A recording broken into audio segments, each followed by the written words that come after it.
Nakakaiyak na mensahe ng isang nanay para sa kanyang mga anak.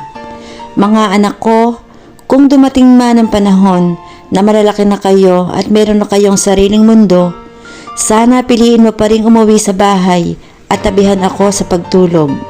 Kung dumating man ang panahon na makisuyo ako sa mga bagay na hindi ko na kayang gawin, sana sundin mo ako.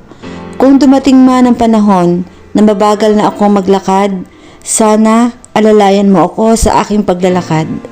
Kung dumating man yung panahon na hirap na akong bigkasin ang mga salita at di ko na masabi ng maayos, sana pilitin mo akong intindihin.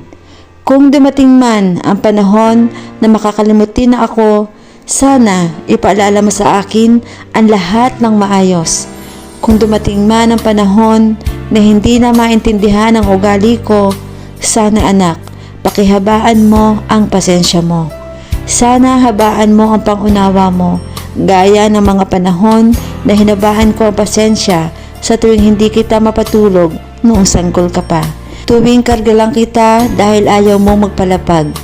Noong panahon na inalalayan kita sa paglalakad, hindi ako umalis sa tabi mo sa bawat hakbang mo upang maalalayan kita kung ika'y matutumba. Noong mga panahong hindi ako makatulog pag hindi ikaw ang katabi ko dahil gusto ko yakapin kayo, kumutan kayo.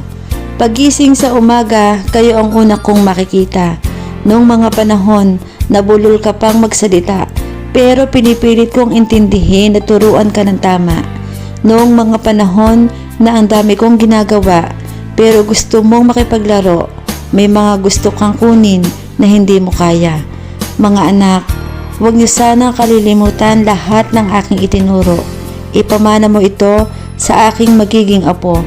Dumating man ang panahon na wala na ako, lagi mong iisipin na ikaw ang pinakamamahal ko sa buong mundo.